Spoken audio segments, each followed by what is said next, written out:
ছোটবেলা থেকেই বাচ্চাদের ছোটোখাটো কাজ শেখানো শুধু একটি অভ্যাস গড়ে তোলার বিষয় নয়, বরং এটি তাদের ভবিষ্যৎ জীবনের জন্য একটি গুরুত্বপূর্ণ বিনিয়োগ। আমরা অনেক সময় ভালোবেসে সন্তানদের সব কাজ নিজেরা করে দিই। এতে কিন্তু তারা ধীরে ধীরে অন্যের পরিশ্রমের মূল্য বোঝার সুযোগ থেকে বঞ্চিত হয়। অথচ বয়স উপযোগী ছোট ছোট দায়িত্ব, যেমন নিজের খেলনা গুছিয়ে রাখা, টেবিল সাজাতে সাহায্য করা, রান্নার সময় ছোটোখাটো সহযোগিতা করা, স্কুলের ব্যাগ গোছানো, এসব কাজ তাদের দায়িত্ববোধ, আত্মনির্ভরতা বাড়ায়, অন্যের প্রতি সহযোগিতার মানসিকতা গড়ে তোলে। আমি সবসময় চেষ্টা করি আমার বাচ্চাকে ছোটোখাটো কাজে সঙ্গে রাখতে।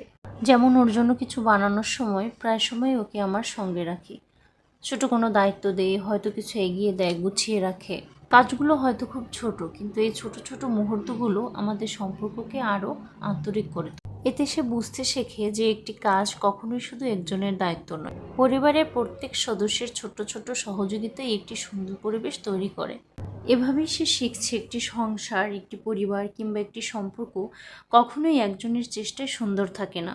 একজনের প্রতি অন্যজনের আন্তরিকতার মধ্য দিয়ে সম্পর্কের বন্ধন সুদৃঢ় হয়। আমি মনে করি আজকের এই ছোট ছোট অভ্যাসগুলোই আমার বাচ্চাকে আগামী দিনের একজন দায়িত্বশীল, সহানুভূতিশীল, আত্মনির্ভর মানুষ হিসেবে গড়ে তুলতে সাহায্য করবে। একজন মা হিসেবে সন্তানকে ভালোবাসার পাশাপাশি তার ভবিষ্যৎ জীবনের কথা চিন্তা করে বাস্তব শিক্ষা দেওয়াটাও অত্যন্ত গুরুত্বপূর্ণ।